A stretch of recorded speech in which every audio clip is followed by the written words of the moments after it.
Hey folks, this is Rafat. I'm the CEO and founder of Skift. I'm here with Brian Quinn, who heads all the programming at our events, of our events at Skift. And we are introducing a new conference next month. It's called Future of Lodging Forum. It's happening in New York City, May 11th and 12th. It's our newest conference. It's, I think, the most exciting new conference in the business of travel. Obviously, I'm going to say that. Because it's the first time that the hotel and short-term rentals have been put together on the same platform in the same conference, seamlessly blended into each other.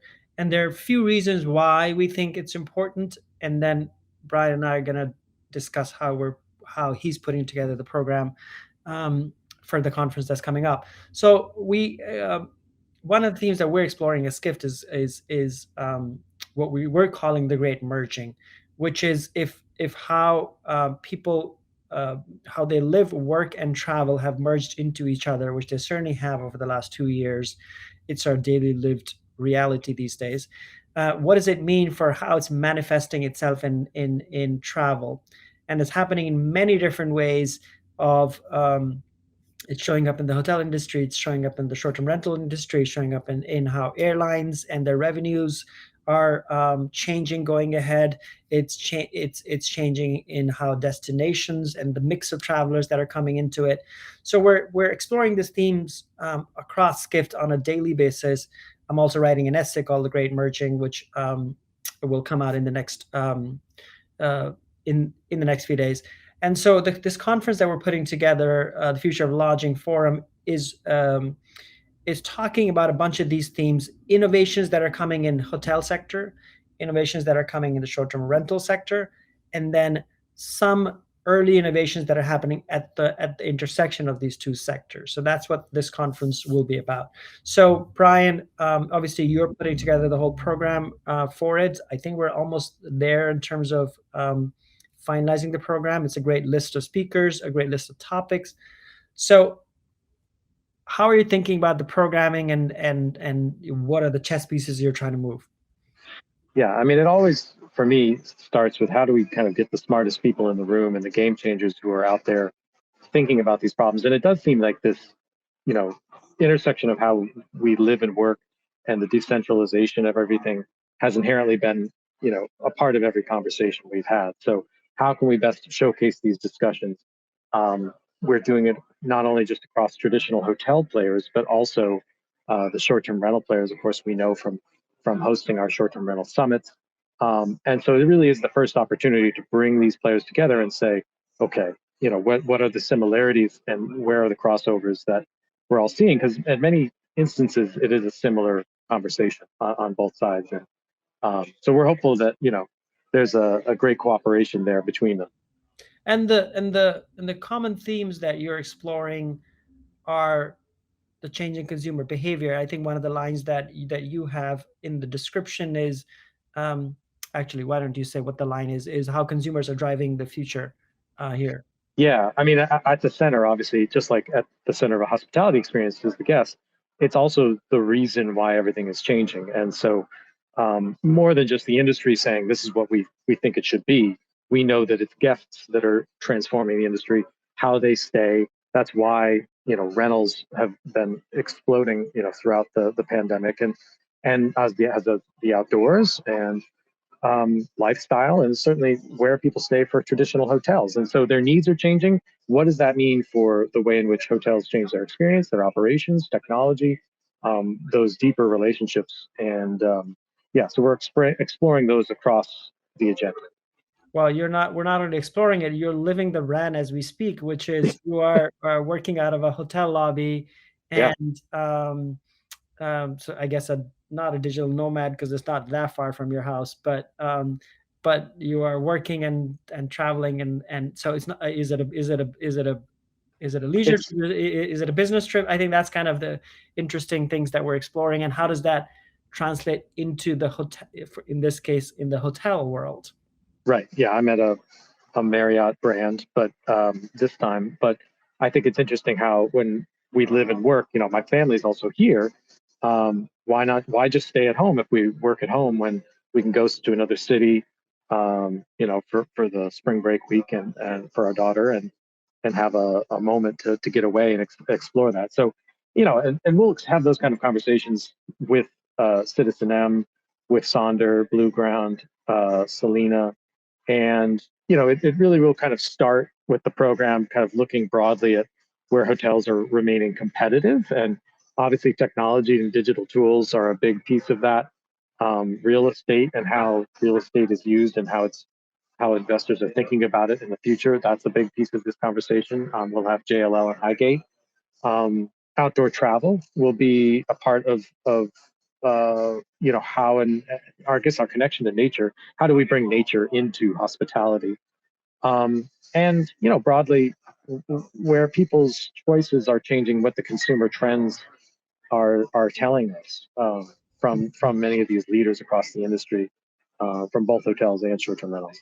Yeah, I'm very much looking forward to I think it's maybe the first session after the presentation is a debate between Steve Hafner, who's the CEO of Kayak, and Tyler Morse, who's the CEO of MCR Hotels, one of the largest hotel owners in US. Both of them very strong personalities and have lots of opinions, and debate between them. And so what is this debate about?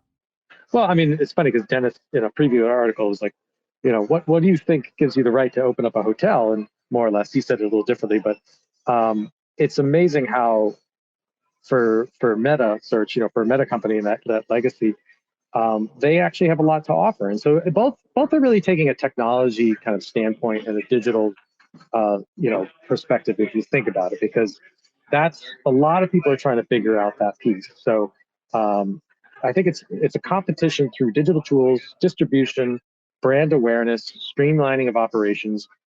For Steve, he's going to ultimately try to think about how he can unlock that for independent hotels. And for Tyler, as an owner and operator, he knows what works for him for distribution and what doesn't, and he has very strong opinions, and certainly about brands as well.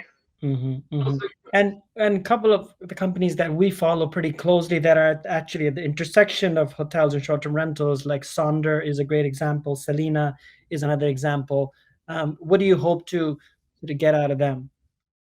Yeah, I mean, we know that they've maybe have started as challenger brands, to the hotels, and they're trying to disrupt what they do from a tech and operational perspective. And as you have seen from your own stays at Saunders, it's a seamless experience. And so, very much.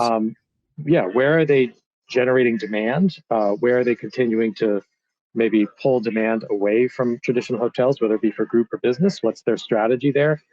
I think. And even from my perspective, interesting thing, and we'll dig more into it with that with those sessions, and maybe some of the other is like real estate as an asset class. What are they thinking about these types of companies versus hotels or short-term rentals separately? And as we've seen, a lot of the larger real estate players that traditionally have invested in hotels and residential are now moving in a big way in the short-term rental space as well.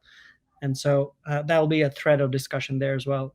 Yeah, I'm curious to see what JLL and Highgate discussed. I mean, as Sean pointed out in one of his recent newsletters, like developers are finding ways to open hotels in densely built travel destinations.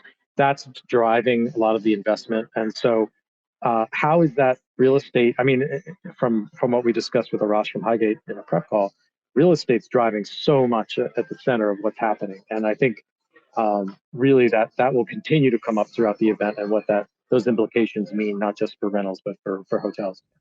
And then, of course, we wouldn't have a hotel or any type of hospitality conference without Marriott not being there. Yeah.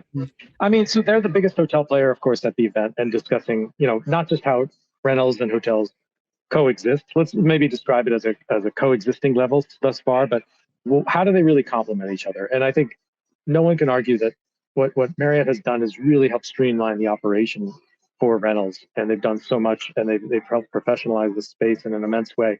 So what is Jenny Shea from Marriott Homes and Villas? What is she seeing next? How is she thinking about that? They obviously have a delicate dance between hotels and rentals, but I think they are one of the brands that is certainly at the center of that kind of discussion. Yeah, and then and speaking of innovators in the space, Citizen M, a brand that we like, and I know both of us personally like as well. And Lifehouse that Kayak has also tied up with. They're there as well. Hmm. And Hmm. then how can we have a not have a conference on short-term at least have some short-term rental with Airbnb not being there? So we have the global head of hosting from Airbnb. She's coming and speaking. Yeah, there might be some exciting news around that time, and we're it's going to be great to have that discussion. Obviously, Airbnb has always put hosts and experience at the center of what they're doing. Design, the trust that they've imbued through their design has been a big part of why people have come to them first, and why they become, you know, for better or worse, synonymous with what when people think of short-term rentals in itself. So Yeah, it's going to be great to see what that next lineage is, and even if obviously people have opinions within the industry around what Airbnb represents, but you can't argue that there is a lot of power and amazing insights that come every time they change something. They kind of redefine, as a player that, as you kind of thought about, never really started necessarily just as a travel as a travel brand. story. And Yeah. yeah, it's been incredible how that has had this continuing ripple effect. So let's end here. So let's end with this. Just quickly walk through the structure of the 2 days. So Yeah. we're starting second half of second day and sorry, Yeah. second half of the first day. Right. So on May 11th, we're breaking it up. So it's not just one long day and one big chunk. So on May 11th, we're going to start in one in the afternoon and go through, have some breaks, and then end around 5, and then have a reception afterwards. The next morning, we'll have some breakfast, of course, start out, and then start at 9 with, we're actually going to have Dennis doing an oral history discussion with some of the originators, from some of the OGs of short-term rental space. So it's going to be amazing to learn from in that discussion, the lineage of short-term Mhm. rentals. That day will continue, of course, have a break, and then we'll end around 1 after Airbnb and perhaps one other around 1 on the 12th. So it's going to be a fast-paced day, lots of chances to network and connect, and I'm really excited about this audience that's going to be there. It's going to be great. Yeah, it's very interesting. This is the first time we're experimenting with the timing formats, and I feel Yeah. seems like it's a very efficient way to do a conference and get people enough in it while having enough time for them to travel in and out of New York. And so hopefully this works. And this is our first time experimenting with that. Well, looking forward to welcoming all of you May 11th and 12th in New York City. Um, the link will be here in the video on where you can go and register. If you are confused, go to live.skift.com and you'll see a link to Future of Lodging forum, and you can join in person. Obviously, we would love for you to do that. But if you aren't able to, there's online as well. We every conference from now on, I don't know how we won't have a virtual component to it, and so it'll be live streamed. And the answer to the next question people have is, will there be a recording? The answer is always yes. And so if you register online and can't join live, you can always get the recording in the next day or two. We send out an email and you can watch all this. And where this is posted, if it's posted on LinkedIn, ask your questions. Tell us what you want to hear. We'll listen, and we'll make sure we'll try to build those into the conversations in advance. I think this is a very new event at a unique time. So we want to make sure that for everyone in the industry, it's as valuable as possible. All right. Thank you, Brian. I'm excited, and I hope to see you in New York. Thanks.